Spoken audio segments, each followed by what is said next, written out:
présidentiel, M. Abdel Fattah al-Sisi s'est réuni hier avec le conseiller présidentiel pour l'urbanisme, le mal Abdelvar et le président adjoint de l'ingénierie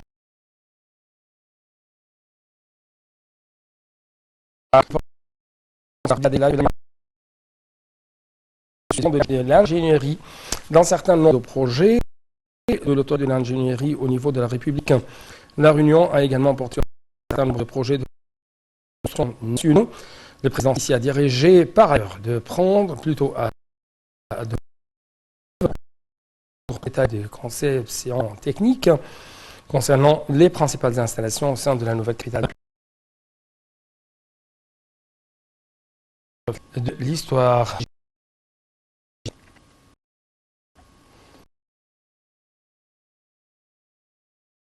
Le président Abdel Fattah avec le ministre de la présidence de la République a déclaré l'Union avait pour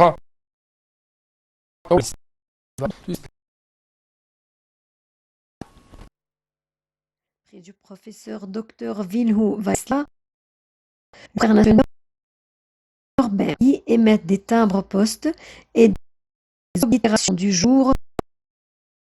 C'est la journée sont reliés au thème de l'année, au domaine logique.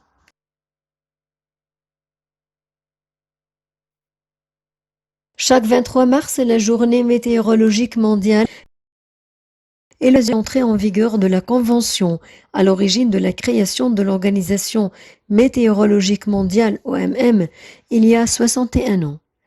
Elle met en avant les services météorologiques et hydrologiques de chaque pays, qui contribuent 24 sur 24, 7 jours sur 7 à protéger les biens, non seulement sur terre, mais aussi en mer. Cette année, elle a pour thème l'océan, le temps et le climat. Il est en effet plus que jamais essentiel de valoriser les observations, l'âge et les services en lien avec l'océan, qui couvrent environ 100% sur la Terre. Vulnérabilité à la dangerosité. De nombreuses activités et événements sont organisés à cette occasion. Scientifiques techniques, conférences, diverses expositions, symposiums et débats sur des sujets connexes. Certains événements sont organisés pour mieux faire connaître la météorologie. De nombreux recherches et la journée météorologique dans les jours proches, dont prix de l'Organisation météorologique internationale, prix du programme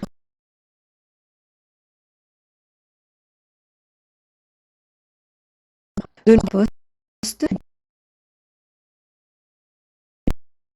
la journée météorologique. Ils sont reliés au thème de l'année et ils sont dans le domaine de la logique. Toujours donc en ce qui concerne le domaine du transport, le président Abdel Fattah al-Sisi a reçu lundi le directeur général du groupe français Alstom, M. Henri Poupart-Lafarge, en présence du Premier ministre, Dr Moustapha Madouy, et le ministre du Transport, Kamel Al-Wazir. La réunion avait porté avec française Alstom dans le secteur toujours sur Lors de son entretien, le français Alstom, M. Henri Poupart-Lafarge, le président Abdel Fattah al-Sisi, a souligné la tendance constante de l'Égypte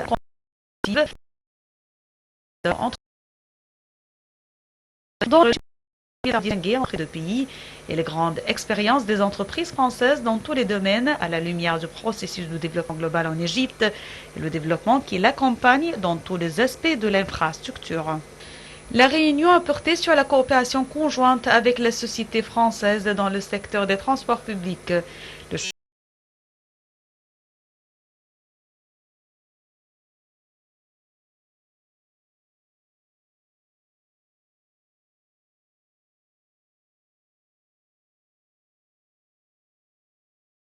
technologie dans le cadre de toute activité actuelle ou future avec la société française, avec la mise en place de centres de formation d'experts égyptiens en parallèle pour bénéficier d'une expérience en matière de transfert de connaissances. M. Laferge a de son côté affirmé l'intention d'Alstom d'étendre ses activités et d'augmenter le nombre de ses employés en Égypte, notamment à la lumière des énormes et prometteuses opportunités d'investissement offertes par le secteur des transports publics en Égypte, qui sert de porte d'entrée pour maximiser leurs investissements dans régions arabes et africaines, ainsi que les méga-projets nationaux en cours.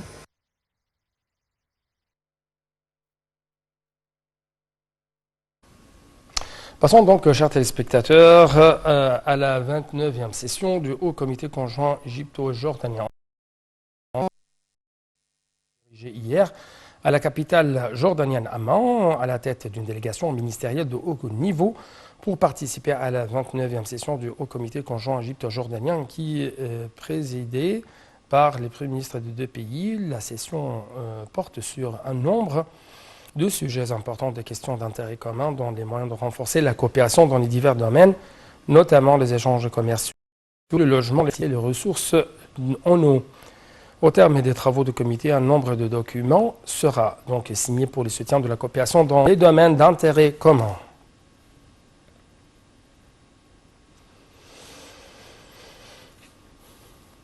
Nous poursuivons toujours les efforts déployés de la part du Premier ministre Dr Moustapha Madbouli, mais cette fois-ci en ce qui concerne les antiquités et les médias. En fait, le chef du cabinet égyptien Madbouli a présidé une réunion avec la présidente de la commission de la culture, des médias, des antiquités de la Chambre des représentants, Dolia Sharaf Ad-Din, en présence des ministres du tourisme et des antiquités Khaled Al-Anani, de la culture, et Inès Abdedaïm, et de l'information Oussama Heiken. Le chef du gouvernement a déclaré que la réunion s'inscrivait dans le cadre de la série de réunions qu'il a entamée avec les présidents des commissions spécifiques de la Chambre des représentants, dans le cadre de la coordination entre le gouvernement et la Chambre des représentants d'une manière qui contribue à la réalisation des intérêts des citoyens. Pour sa part, Mme Sharaf Ad-Din a indiqué que 26 réunions avaient eu lieu jusqu'à présent. Des rencontres ont eu lieu avec les ministres concernés, ajoutant que la Commission était pleinement prête à surmonter tous les obstacles législatifs pour faciliter le travail des ministères. Le ministre du Tourisme et des Antiquités a expliqué de sa part les efforts consentis dans le secteur des antiquités qui ont été faits lors des récentes découvertes archéologiques.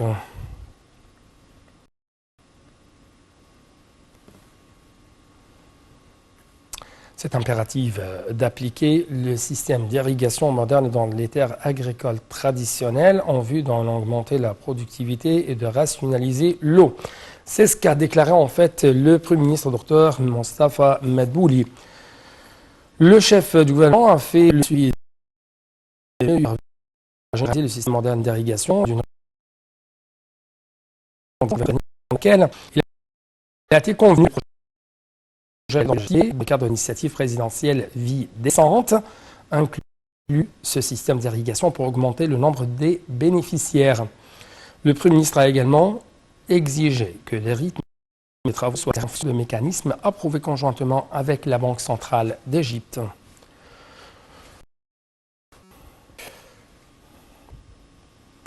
L'Égypte avec le grand titre, mais avec notre collègue Salam Rabi, chef du département de la médecine préventive, le ministère de la Santé a assuré que 488 000 citoyens se sont enregistrés sur le site des ministères de la Santé pour recevoir les vaccins anti-Covid-19 depuis son lancement. Donc tout de suite, je dois vous avec les détails.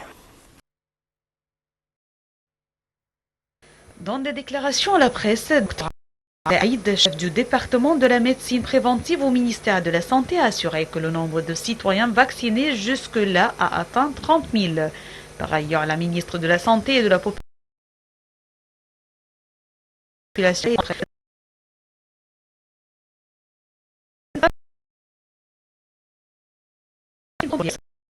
Égypte. Les relations égypto-chinoises sont en développement continu grâce aux instruments instructions du président Abdel Fattah el-Sisi, a souligné la ministre avant d'indiquer que le ministère continue à vacciner les citoyens contre le coronavirus. Au cours de la conférence de presse, la ministre de la Santé a annoncé que l'Égypte entend élargir les catégories méritantes de vaccins à la fin du mois. La Chine fournira à l'Égypte l'ensemble de son quota et de renchérir que la Chine avait fait don à l'Égypte de 600 000 doses, ajoutant que l'Égypte entend intensifier la vaccination des citoyens, sous peu qu'elle a négocié pour obtenir d'autres quantités dans la prochaine période. Dr El Zeid a ajouté qu'elle accorde des facilitations aux citoyens qui souhaitent se faire enregistrer pour obtenir le vaccin, notant que les établissements médicaux jouent également ce rôle qu'il n'est pas obligatoire de recourir à l'enregistrement électronique. Le vaccin chinois Sinopharm est l'un des vaccins les plus efficaces contre le coronavirus, selon la ministre de la Santé qui a rappelé que la Chine avait présenté à l'Égypte récemment 30 000 doses du vaccin, portant à 600 000 le total des doses reçues par l'Égypte. Un accord sera signé en ce mois de mars de vaccin contre, expliquant que le nombre de citoyens qui se sont inscrits pour obtenir le vaccin a atteint 400 000. Les 40 millions de doses promises par l'Alliance du vaccin Gavi commenceront à arriver fin mars courant, selon la ministre de la Santé, qui a expliqué que 5,8 millions de doses du vaccin AstraZeneca arriveront le 30 mars. Le ministère a demandé le soutien du gouvernement chinois pour produire le vaccin contre le coronavirus à des prix réduits, a dit Dr El Zeid, précisant qu'une équipe de l'Organisation mondiale de la santé a été envoyée pour évaluer les lignes de production de Xara en vue de commencer la production afin de centre de production du vaccin des pays africains.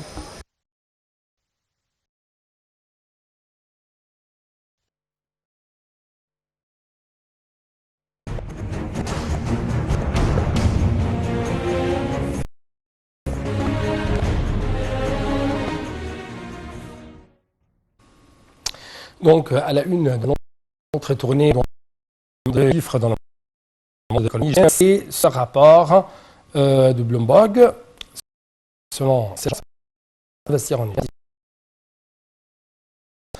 L'agence d'information Bloomberg a affirmé que les rendements alléchants et la stabilité de la monnaie égyptienne investis dans les instruments, la dette et les investisseurs étrangers souhaitant opérer sur les marchés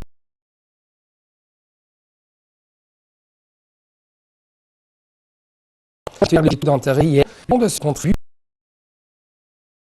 à retenir les investissements étrangers, les instruments de la dette,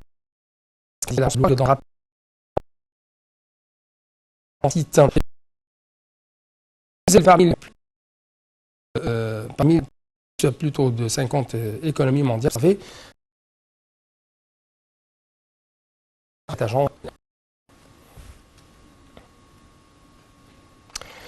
Passons donc au protocole pour l'infrastructure des réseaux de communication. Avec plus de détails, la ministre de l'Environnement, Dr Yasmine Fouad, a assisté avec le ministre des Technologies de la Communication ici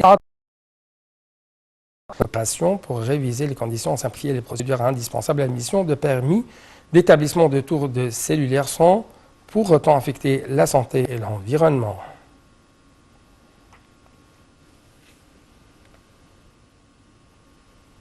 Très rapidement, les femmes représentent 30% de la main-d'œuvre égyptienne dans le secteur du pétrole et occupent 33% des hauts postes. C'est ce qu'a déclaré le ministre lors d'une rencontre avec les syndicalistes du secteur pour l'occasion de la fête égyptienne et la fête des mères. Le ministre a exprimé son appréciation pour le personnel féminin pour le rôle efficace dans les accomplissements réalisés récemment au niveau de ce secteur.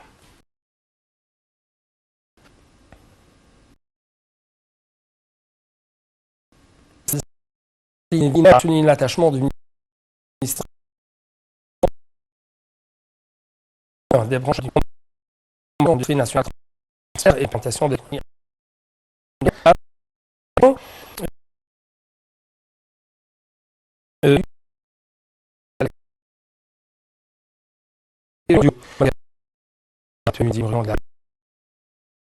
au ministère pour discuter des stations. Tu as des futurs plans pour leur développement l'industrie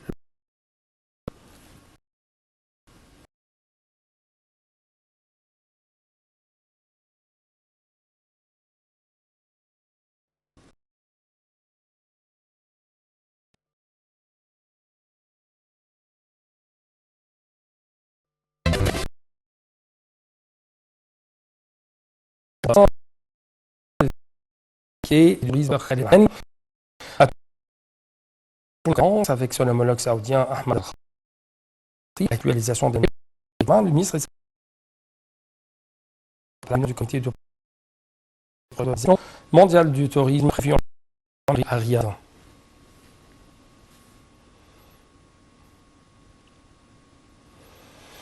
Le grand musée égyptien GME à Toutankhamon, déplacé du musée égyptien de Tahrir, qui sera exposé dans la salle du roi Toutankhamon. Le superviseur général du projet de GME, le général Atef Moftah, a précisé que le transfert du compartiment a été mené sous la supervision des restaurateurs et des conservateurs du musée. Selon lui, c'est le plus petit compartiment du roi, mais il figure parmi les grandes pièces du trésor transférées jusqu'à présent, selon un communiqué publié par le ministère. Le ministre adjoint du tourisme et des antiquités, le docteur Atayeb Abbas, a expliqué que ce compartiment sera examiné et restauré au laboratoire du musée. La pièce est fabriquée en bois doré. Elle fut trouvée parmi le trésor du roi légendaire dans son tombeau sur la rive occidentale de Luxor. Les 3 autres compartiments seront déplacés prochainement, l'un après l'autre.